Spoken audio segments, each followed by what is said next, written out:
Good afternoon.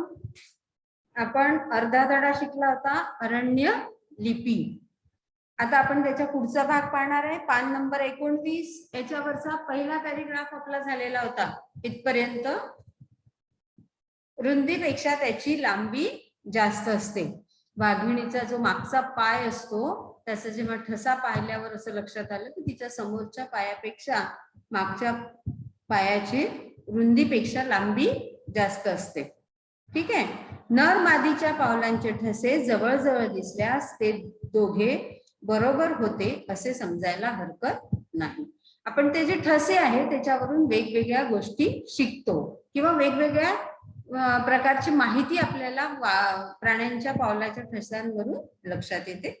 तर जर ते सोबत दिसले तर आपण असा अंदाज बांधू शकतो की ते दोघेही सोबत होते. ज्या प्राण्यांच्या पायाच्या नख्या बाहेर आलेल्या असतात त्यांच्या पंजांच्या ठस्यात बोटांबरोबर नख्याही उमटलेल्या दिसतात. नख्या म्हणजे नख. प्राण्यांचे नख तुम्ही कुत्र्याला वगैरे जर बघितलं असेल त्याचं पाऊल जवळून तर बोटाच्या बाहेर आपण कसं थोडस नख वाढलं की कापून टाकतो, पण त्यांचे जे नख असतात ते लांब असतात आणि जसा पावलाचा ठसा उमटतो आणि मग ते नख वाढलेले जिथे टेकतात जमिनीवर धुळीमध्ये किंवा चिखलामध्ये तर त्याचे पण ठसे तिथे उमटतात. तरसाचा ठसा. आता तरस नावाचा जो प्राणी आहे त्याच्या ठसा 3 इंच लांब असतो. म्हणजे 1 इंच म्हणजे साधारण एवढा असा त्याचा 3 इंच लांब असा पावलाचा ठसा असतो. जंगली कुत्र्याचा ठसा सुबक दिसतो. कुत्र्याच्या पावलाचा ठसा तुम्ही पाहिला असेल. कुत्रे पाण्यातनं वगैरे आपल्या अगदी अंगणातून जातात किंवा गच्चीवरून ज्यांच्या घरी कुत्रा आहे त्यांना तर माहीतच असेल. ओल्या पाण्यात म्हणजे ओल्या ठिकाणी किंवा चिखलातून गेले, चिखलातून बाहेर निघाले मध्ये चालत चालत गेले की त्यांच्या पायाचे ठसे उमटतात. तर तो जो ठसा असतो तो सुबक असतो म्हणजे व्यवस्थित आकारात दिसतो. त्यांच्या पंजाचा तळवा व 4 बोटे नख्यांसह मातीत उमटलेली दिसतात. स्पष्ट दिसतो आणि प्रत्येक पार्ट त्याचा ओळखता येतो. पंजाचा म्हणजे खालचा भाग याला म्हणतात तळवा.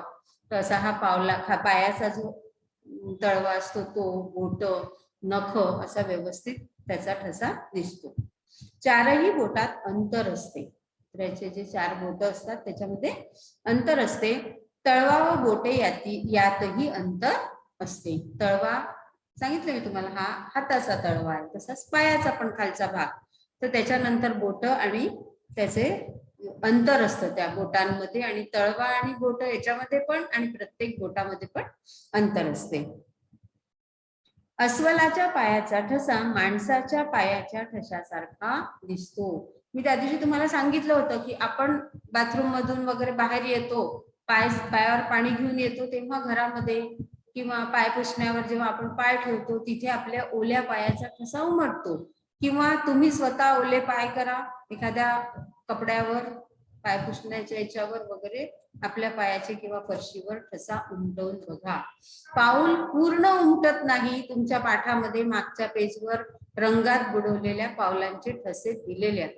तसा तुम्ही पाण्यात पाय बुडवून पण बघू शकता की आपल्या पायाचा ठसा कसा दिसतो. तर अस्वलाच्या पायाचा ठसा हा माणसाच्या पायासारखा दिसतो, ठशासारखा दिसतो.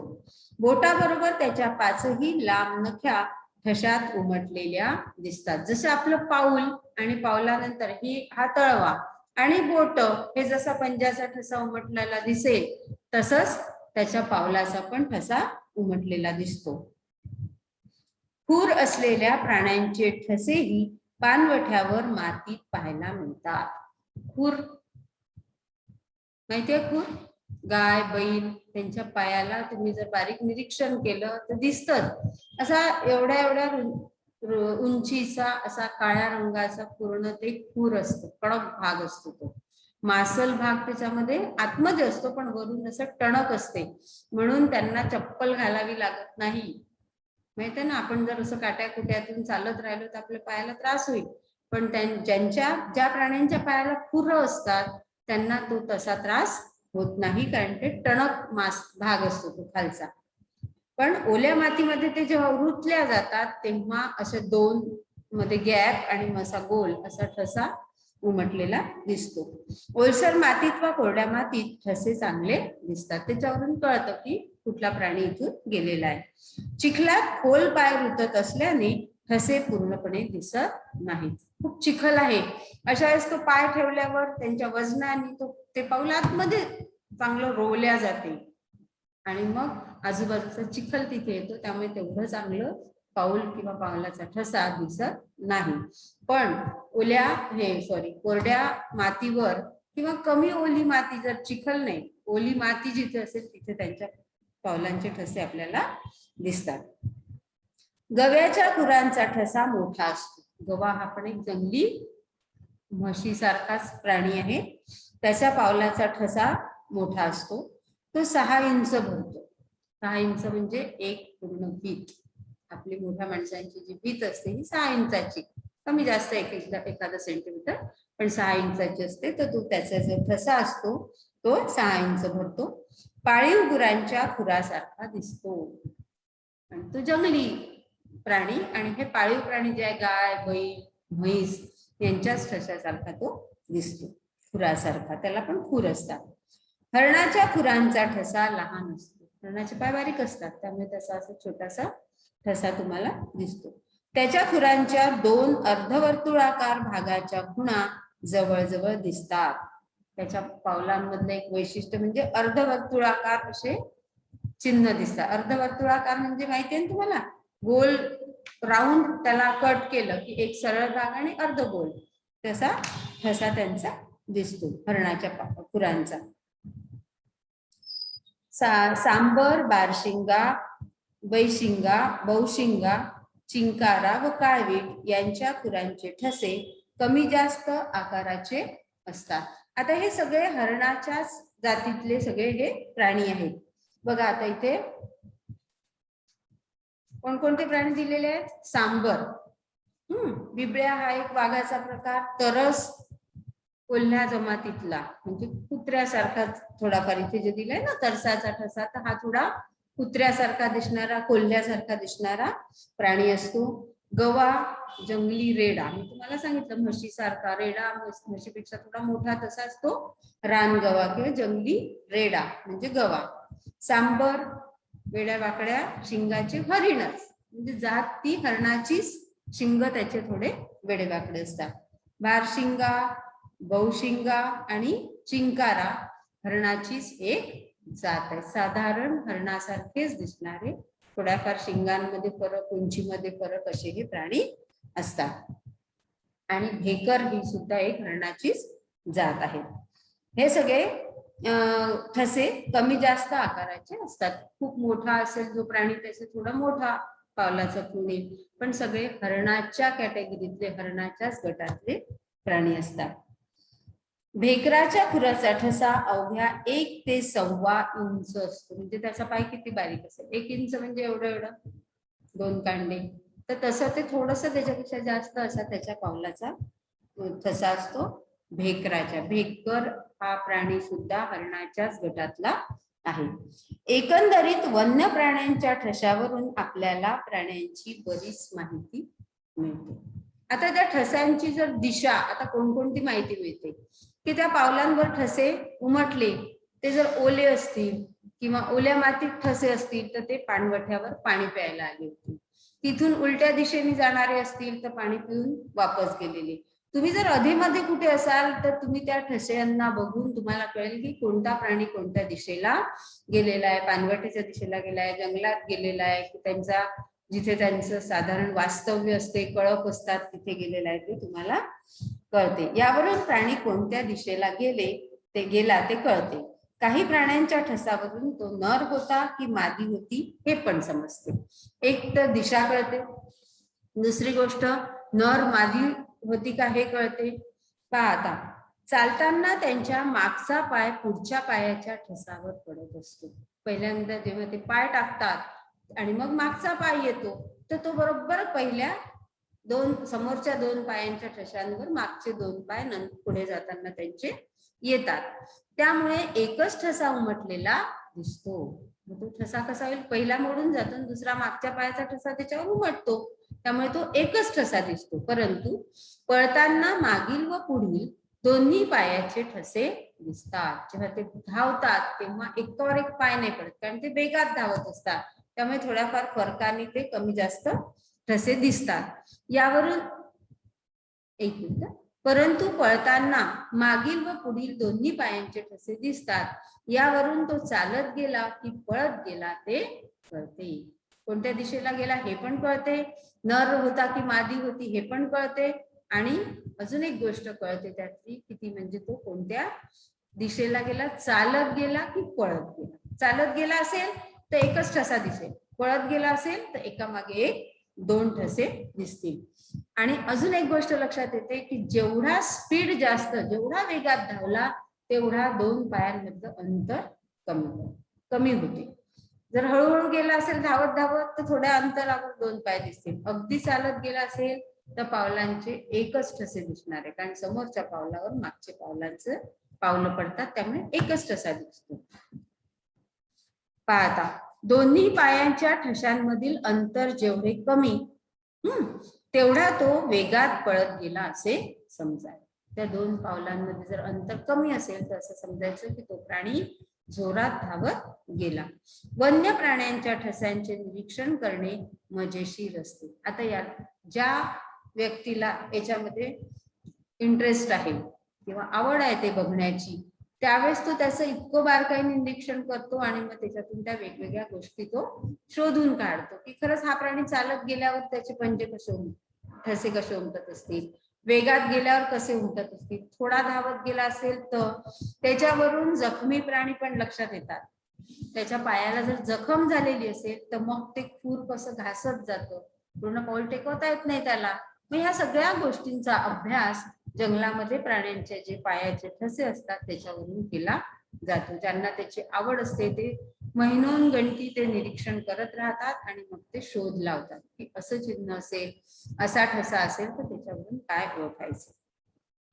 त्यात वेळ कसा जातो हे समजत नाही आणि मग त्या निरीक्षणामध्ये आपण इतके गुंग होऊन जातो की आपण जंगलात केव्हा आलो आहे, आपल्याला परतायचं आहे, अंधार पडला, या कोणत्याही गोष्टीचा, कुठल्याही गोष्टीचं असं असतं.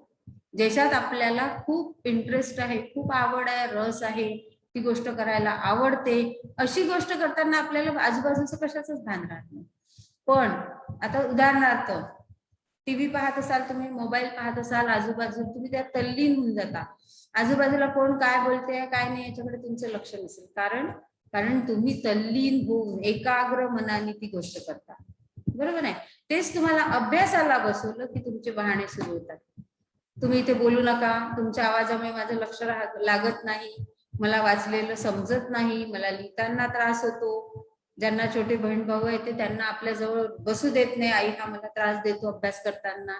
हे कशामुळे होतं? तेवढी एकाग्रता तुमची अभ्यासात होत नाही. ज्याला अभ्यासात एकाग्रता आहे कोणत्याही गोष्टीत, अभ्यासातच नाही म्हणत आहे मी, तर जी गोष्ट आपण मन लावून करतो त्या गोष्टीत आपली एकाग्रता टिकते आणि आजूबाजूच्या वातावरणाचं भान राहत नाही. कित्येक लहान मुलं मी अशी बघते, कोणी पाहुणे येतात एकमेकांकडे, आपण जेव्हा जातो तेव्हा त्यांचे कधी लहान मुलं, त्यांना चान्स मिळतो की आता आई बाबा आपल्या घरी जे आले त्यांच्याशी गप्पा मारतील, तेवढ्यात ते मोबाईल सटकवतात. मी स्वतः पाहिलेल्या गोष्टी आहेत या, आणि इतके मन लावून ते त्याच्यामध्ये बघत असतात की त्यांना कोण आलं कोण गेलं याचं काही भान राहत नाही. तसंच अभ्यास करायला बसवलं की लगेच बहाणे, भूक लागते, तहान लागते, वॉशरूमला जायचं असते, हे सगळे बहाणे सुरू होतात. हा फक्त फरक एवढाच आहे की ज्याच्यात एकाग्रता असते, लक्ष असते, ज्याच्यातून आपल्याला मन लावून जे करतो ती गोष्ट आपण करू शकतो. तसे ज्यांना या गोष्टीमध्ये इंटरेस्ट आहे, निरीक्षण करण्यात, की आता मला हे शोधायचंच आहे की कोणते प्राणी इथून गेले, नर होता की मादी होती, कोणत्या दिशेला गेले, पळत गेले की चालत गेले, या गोष्टी ज्याला इंटरेस्ट आहे तो ते बरोबर शोधून काढतो. काही प्राणी ठराविक ठिकाणीच विष्ठा टाकतात. त्यांना त्यांची एक जागा ठरलेली असते. तुम्ही हे खूप गोष्टी आपल्याला आपल्या निरीक्षणात कळत असतात की ते जर विष्ठा टाकतात तेव्हा ते त्यांच्या जागा ठरलेल्या असतात. काही प्राण्यांचं तशी सवय असते की ते अशी कुठेही घाण करत नाही, त्यांच्या प्रत्येक एका विशिष्ट जागी जाऊनच ते विष्ठा टाकतात. विष्ठेचा आकार, रंग यावरून ते प्राणी चटकन ओळखता येतात. तुम्ही निरीक्षण केलं असेल तर तुम्हालाही या गोष्टी लक्षात येतील. तर जसे त्यांच्या पावलांचे ठसे तसेच त्यांच्या विष्ठेचा आकार आणि रंग याच्यावरून पण प्राणी लक्षात येतात. गाई म्हशी आपण त्याला शेण म्हणतो, हो ना, मग त्याच्यावरून आपल्याला कळतं. कुत्रा त्यांनी कुठे घाण केली आहे, मांजरीने कुठे घाण केली आहे हे आपल्याला लक्षात येतात, कारण की हे पाळीव प्राणी आहे. ते आपल्या आजूबाजूला असतात आणि ते आपल्याला त्याच्यामुळे सतत नजरेला पडत असतं आणि त्यामुळे ते समजते.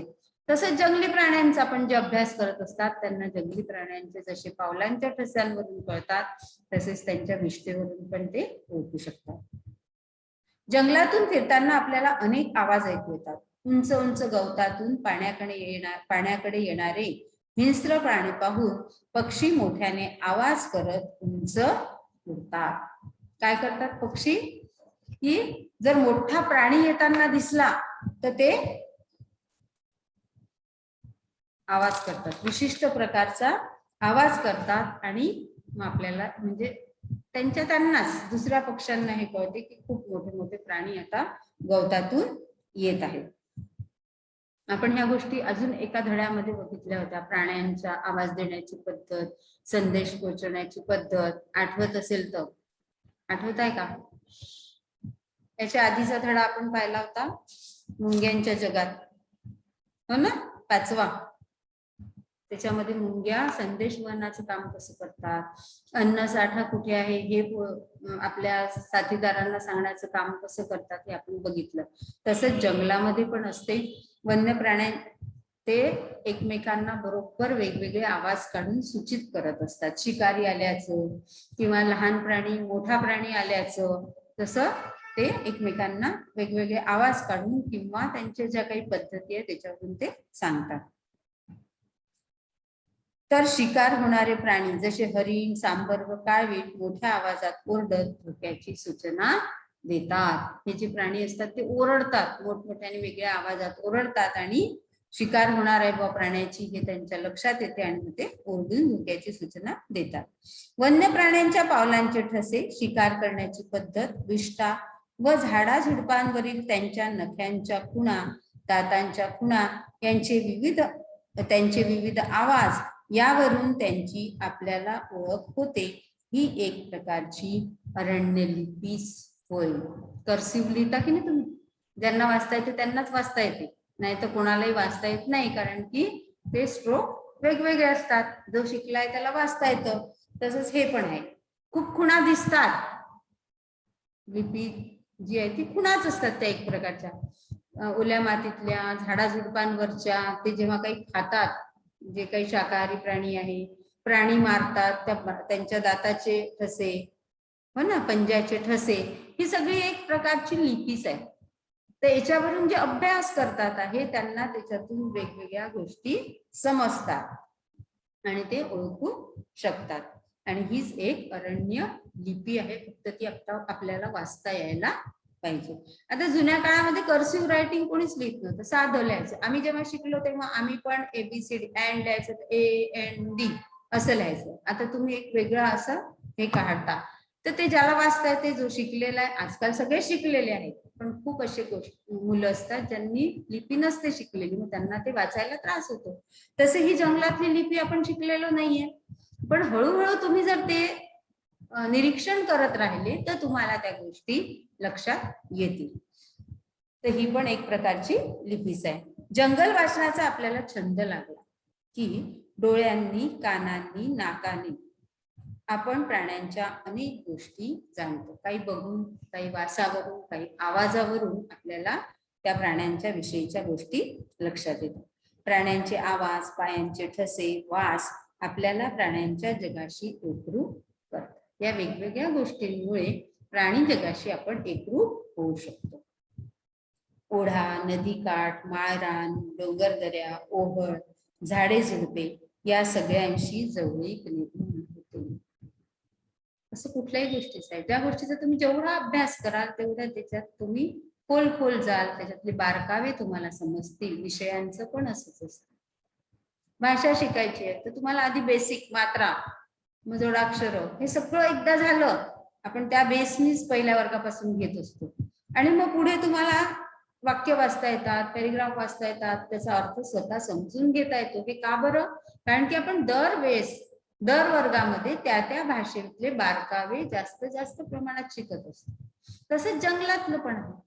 त्या प्राण्यांविषयीची माहिती जेवढं तुम्ही त्यांच्या संपर्कात राहाल, ते सतत पाहत राहाल, तेवढं तुम्हाला त्याचं ज्ञान प्राप्त होते. निसर्गाशी पण जेवढी जवळीक साधाल तेवढी तुम्ही निसर्गाच्या जवळ जाल, आणि नाही तर तुम्हाला त्यातलं काहीच कळणार नाही. म्हणून तुम्हाला हे सगळं याच्याशी एकरूप होणं गरजेचं असते. कुठलेही जंगल आपल्याला कंटाळवाणे वाटत नाही, कारण जंगल वाचनाचा अनुभव आपल्याला नवीन माहिती आणि वेगवेगळ्या स्वरूपाचा आनंद मिळवून देतो. लोक म्हणतात काय जायचं जंगलामध्ये, काय असते तिथे? झाडं झुडपं, प्राणी तर आम्ही आजकाल टीव्हीवरही बघतो, असेही बघतो.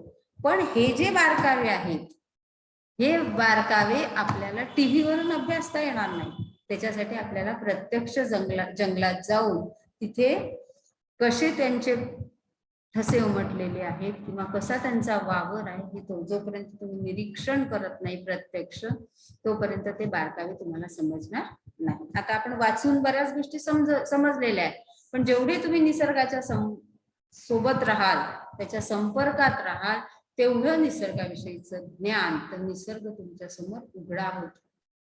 त्यातले बारकावे तो तुम्हाला समजवत जातो, पण ते समजून घेण्याची आपली तयारी पाहिजे.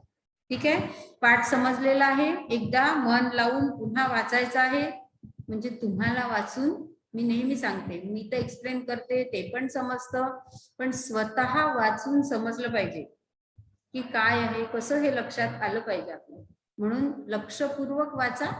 पुढच्या पिरियडला आपण शब्दार्थ प्रश्न उत्तर घेऊ. ठीक आहे, आज तुमचं होमवर्क आहे पाठ 7 अरण्य लिपी तुम्हाला वाचायची आहे. ठीक आहे.